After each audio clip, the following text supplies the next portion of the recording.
Literatura latinoamericana.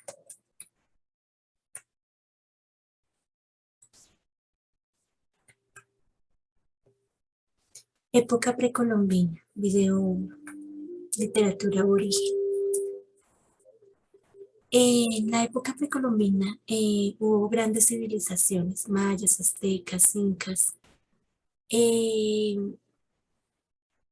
Estas grandes civilizaciones se asentaron, los mayas, en la península de Yucatán, en las partes que conforman hoy Guatemala, Honduras, Belice y parte de México.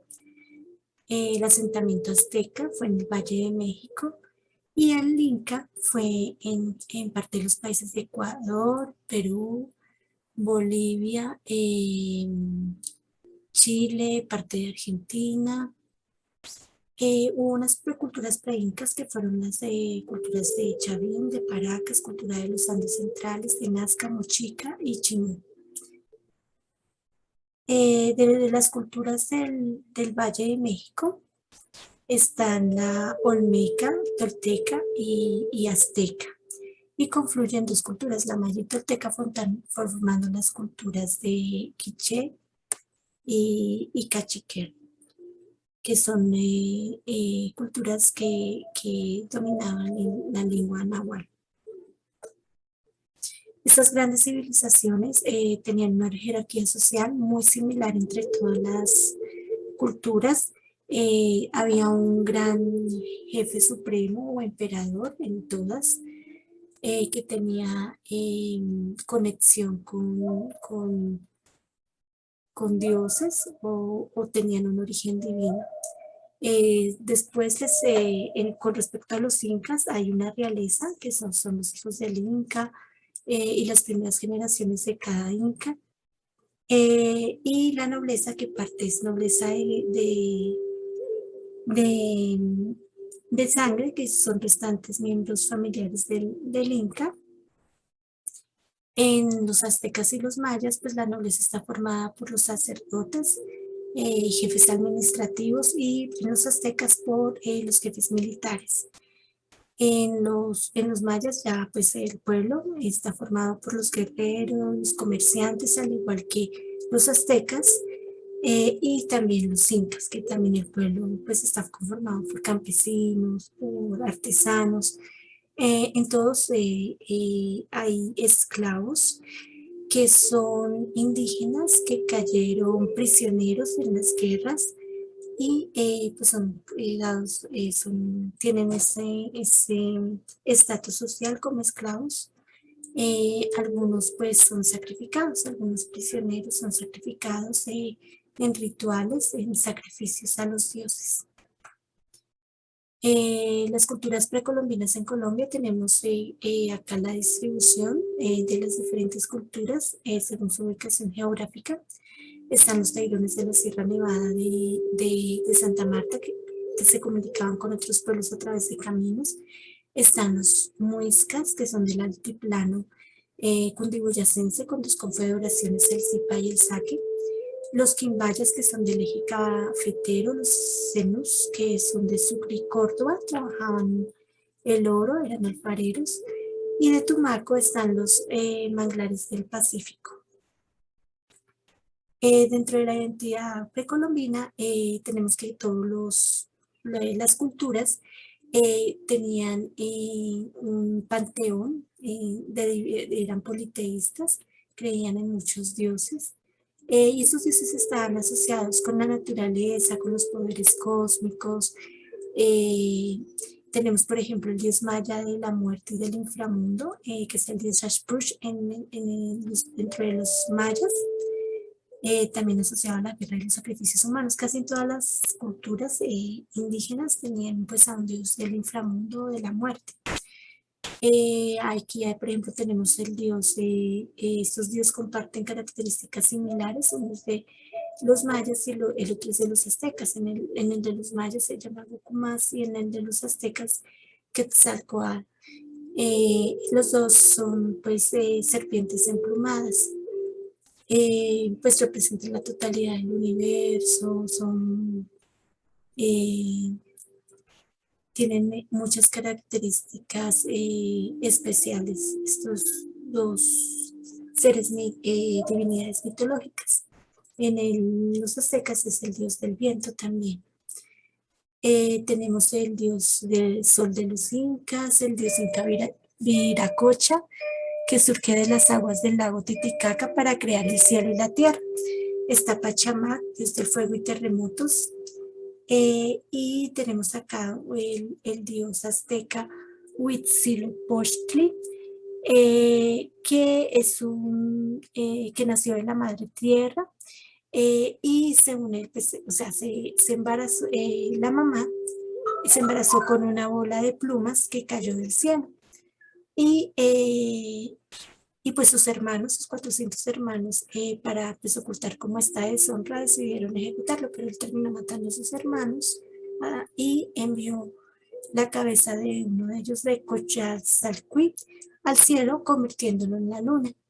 Este dios Quetzalcóatl que tenemos acá es este mismo dios azteca del viento, que es la serpiente emplumada. Otros dioses, por ejemplo, tenemos el dios Zipetotec, que representa la fertilidad y los sacrificios, y es un dios azteca. Este dios pues necesita de la piel para alimentar, se quitó la piel para alimentar a los hombres. Y pues en honor a él, pues a los esclavos les quitaban la piel para ser utilizada en los rituales de fertilidad. El Tezcatlipoca es una divinidad azteca, es el dios del cielo y de la tierra, fuente de todo, pues de la vida. Tonatiuh es otro dios azteca, es llamado el dios luminoso, el que calienta, y es el dios asociado al sol. Tenemos también el dios azteca Ometecatl, que es asociado a la creación original y tiene un carácter dual. Hay un dios que se llama Tlaloc, que es una divinidad eh, de todo lo benévolo, y es el dios de la lluvia, pero también es un dios que puede traer pues de granizos, inundaciones, este dios Tlaloc. Eh, pues en la mayoría de culturas, pues, o en muchas culturas, hacían sacrificios de animales, eh, pero también lo hacían con seres humanos, que eran los prisioneros de guerra. Este es un instrumento de que usaban los sacrificios. En el Inti Raymi es un rito, una ceremonia que hacen los incas al dios sol, y ahí sacrifican es una llama blanca y una llama negra. También existe el culto a la luna dentro de la cultura inca.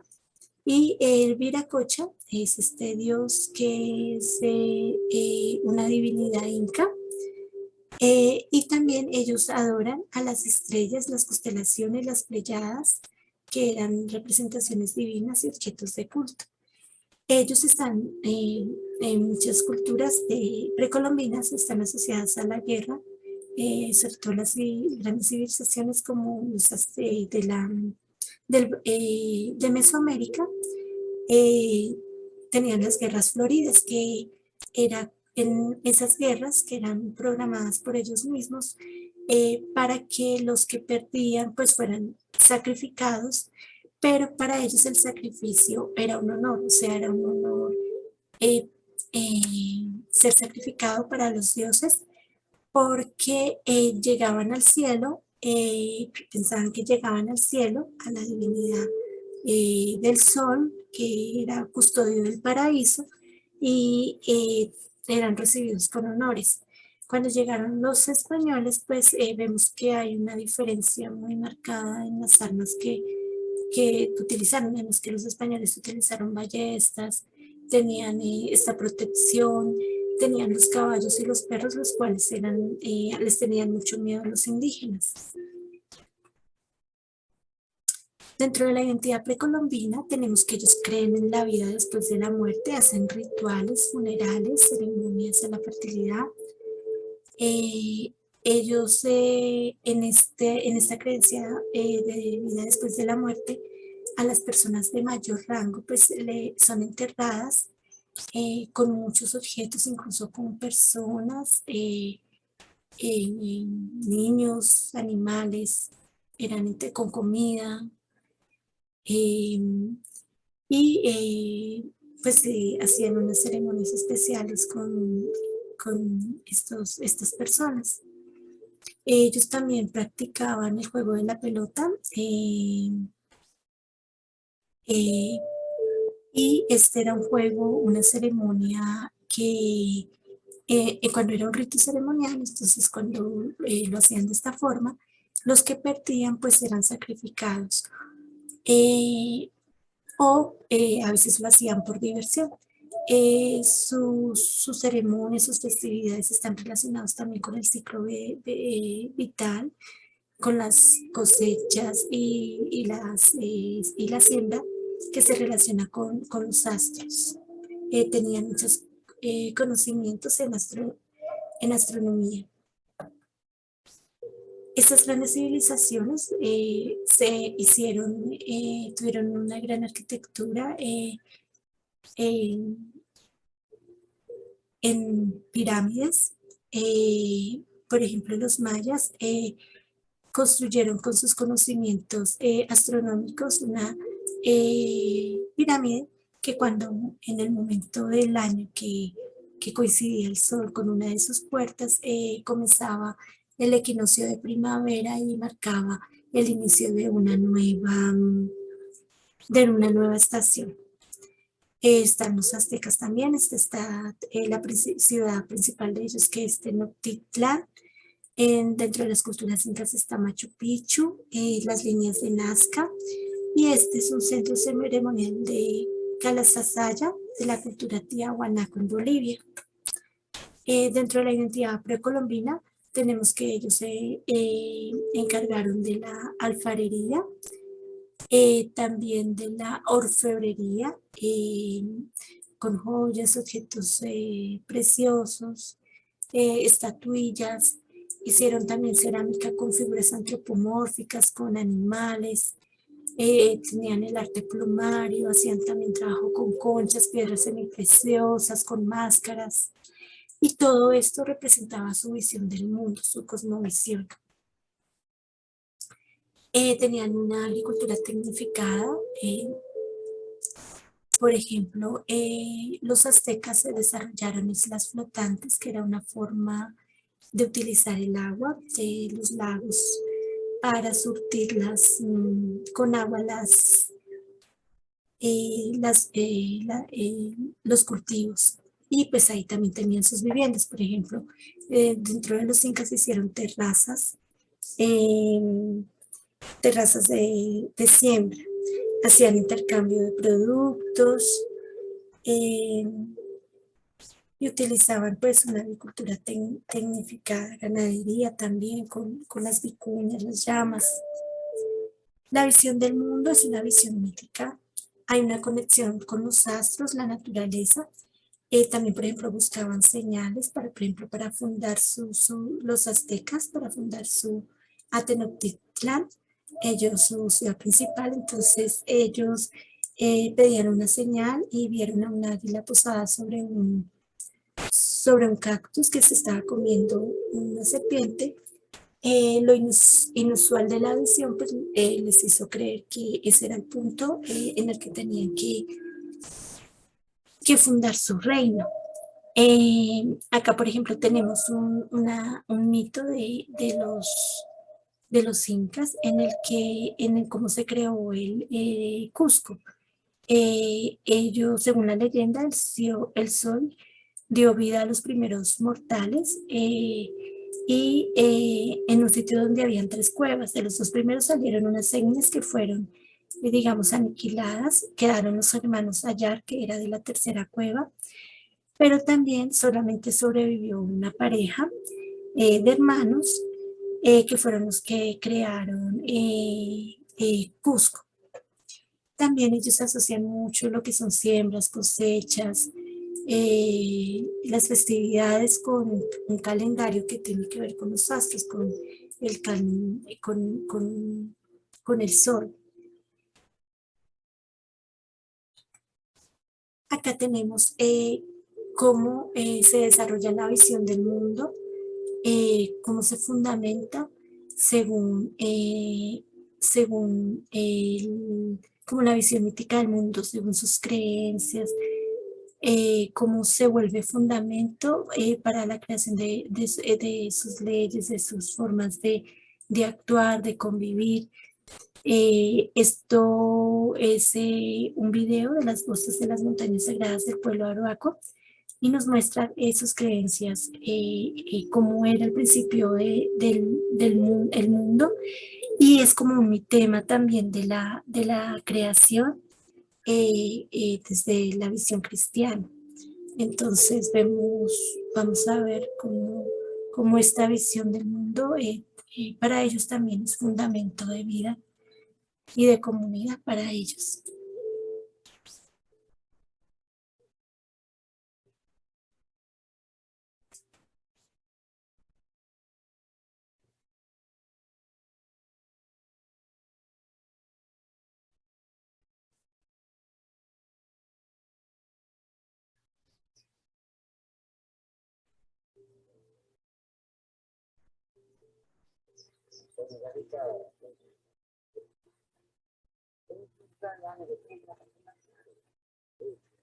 En el principio, antes del amanecer, todo se fue creando en forma de espíritu.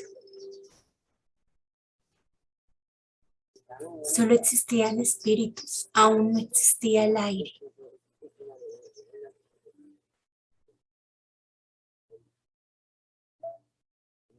Allí comenzó la creación de todas las cosas. Poco a poco se fue dando la creación de todo lo que existe. Al principio se creó el mar, luego se fue creando la tierra.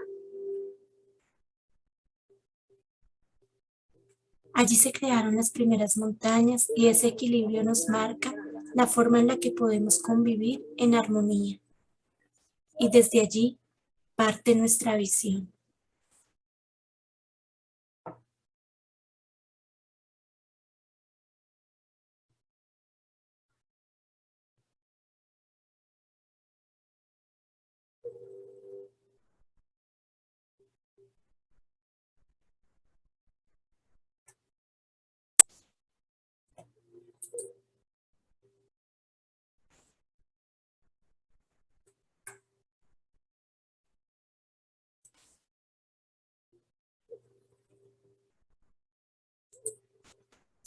Bueno, las influencias literarias y los géneros literarios. Pues sus influencias literarias, como vemos, es su cosmovisión, las cosmogonías, los mitos.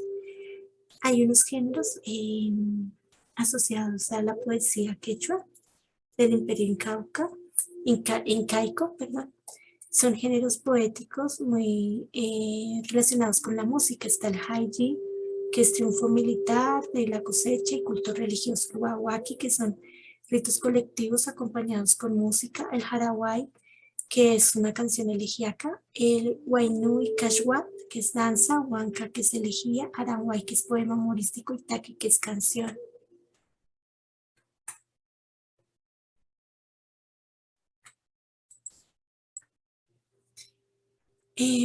Dentro de los autores y obras tenemos los códices, que los códices tienen una serie de características. Son libros pictóricos con jeroglíficos de 16 metros de longitud en papel amate.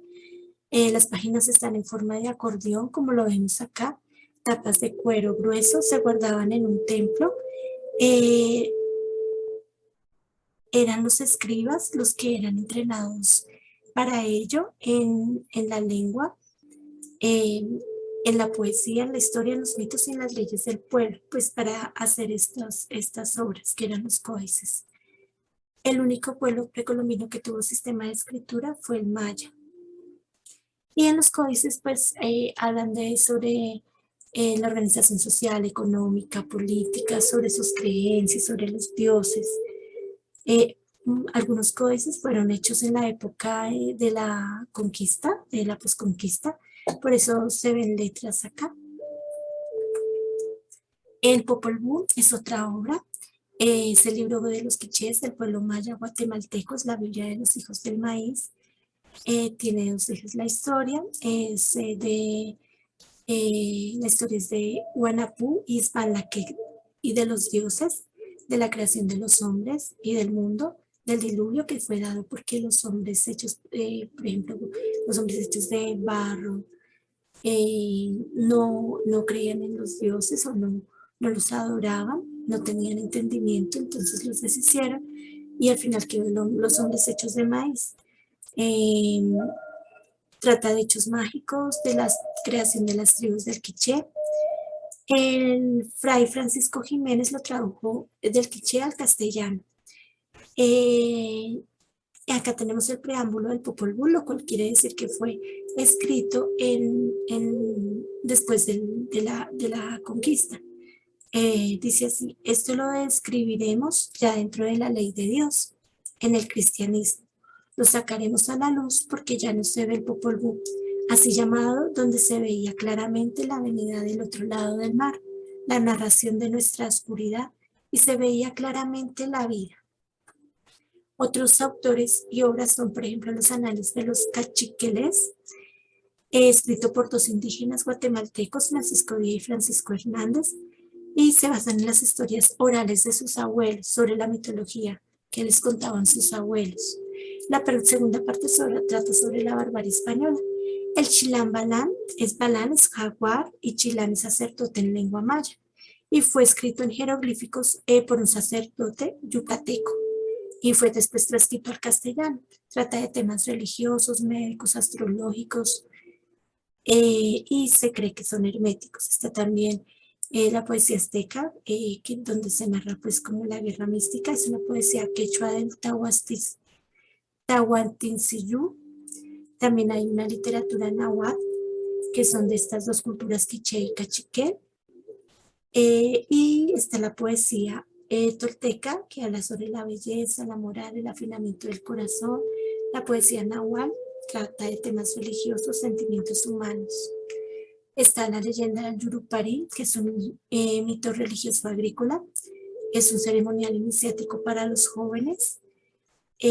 Preserva el incesto por lo que se establece en este mito ceremonial. Es un culto a los antepasados y es un secreto para preservar la soberanía del hombre pues sobre la mujer. Es un poema épico amerindio recogido en lengua negantú por el indio Maximiano y traducido al italiano por el conde y poeta italiano Hermano Stradelli. En Vaupés, este poeta conoció pues la leyenda del Yurupari. Acá tenemos unos ejemplos y citas, por ejemplo, de la poesía quechua Arahui. Hoy es el día de mi partida, hoy no me iré mañana. Me veréis salir tocando una flauta de hueso de mosca, llevando por bandera una tela de araña. Será mi tambor un huevo de hormiga y mi montera será un nido de picaflor. Arahui, poesía quechua. Acá tenemos un fragmento del Popol Vuh. Solamente había inmovilidad y silencio en la oscuridad en la noche. Solo el creador, el formador Tepehu, Cucumás, los progenitores estaban en el agua rodeados de claridad. Estaban ocultos bajo plumas verdes y azules. Por eso se les llamaba Cucumás, de grandes sabios, de grandes pensadores de su naturaleza. De esta manera existía el cielo y también el corazón del cielo, que este es el nombre de Dios. Así contaban. Y acá tenemos una poesía nahual sobre la muerte. Cayó el sol o se metió, y se dice anocheció.